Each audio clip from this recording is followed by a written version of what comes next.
Hello and welcome. Today we're going to talk about James Bond 23 Skyfall. It was a trailer released just before the Olympics last week, so we're going to have to take a look at that. Because he jumped out of a helicopter with the Queen. Yes, there was a whole... Yeah, we all saw it. It happened. So we've got MI6. MI5. It's the MI5 building. Okay. But it might be MI6 in there, we're not sure. Yeah, Still here's M going, oh, here comes comes a spoiler. Many spoilers in this trailer. If you don't like spoilers, you should not watch this trailer. Basically, Bond is dead. That's the spoiler. Yeah. And Here he's not, which might also be a spoiler. So you probably know about the first 40 minutes of the film now, in which he gets shot by his own government, I think. Yeah. Naomi Harris, I think, shoots him. Yeah, she plays bad sniper. Is it clear whether it's a mission, like Judi Dench has told him to pretend to be dead, or whether That's not he did it off his own fair, bat? so who Okay. knows? We just saw, what, MI5/6 Blowing. exploded then? Yeah, a little bit. Presumably by Javier Bardem, or by Bond, we don't know actually, because we know very little about this story. And Bond is an awful agent. He's like, I'm just gonna blow this up. No, Sorry. right then.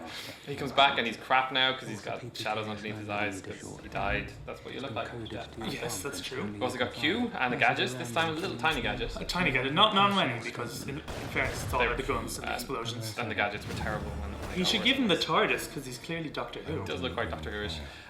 Maybe that's how he came back from the dead. There are two Bond girls this time. There's a French lady, Bernice Marlowe, and Naomi Harris, English girl, who was in Pirates of the Caribbean 3, which we won't talk about. I believe you. And yeah, we don't know much other than Javier Bardem being a bad guy, a cartoonish bad guy with ridiculous hair. Look at his hair and his pistol and his mummy was very, very bad. That's not his voice. It's pretty close. It's closer than I could do. But yeah, they have this chat where he's going to be tortured. There seem to be so many different locations in this film. I mean, how long is it? Well, going it's to be? very expensive. MGM got money back and they're like, right, well, we blow it on. MGM are not as dead as we believe them to be because they got The Hobbit, so they feel they can do whatever they want because that's going to make bajillions. This cost $150 million, which is less than Casino Royale, I think. Casino Royale was ridiculous at the time. So it's relatively cut price for a blockbuster. But here comes all the expensive shots. All the trains.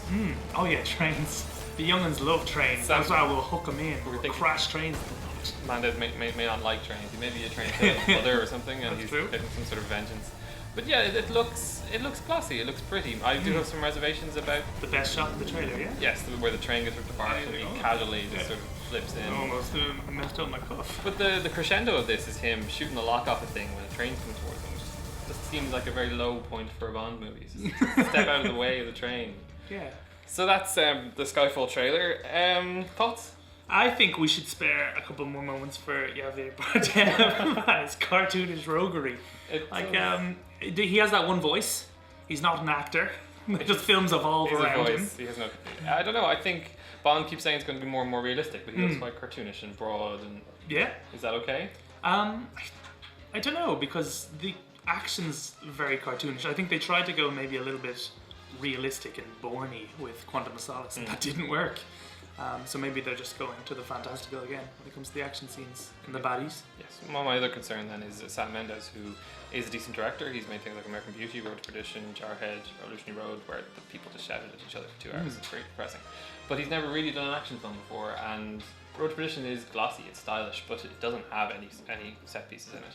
So I suppose he has a good something. They know what they're doing by now. Maybe, but I kind of find it's been a while since James Bond franchise has been like the premiere of action. I think it's been overtaken now 10 years ago, and it's kind of playing catch up. Yeah, I mean, you look at the biggest set piece in this, it looks like he's jumping off a train, whereas other movies would do much bigger scale. Maybe we're just going to get better, tighter action sequences. I hope, I doubt, but it might happen. I like Daniel Craig though. I'd like to see him do a movie that everybody likes, because he hasn't done one in a while. That's true.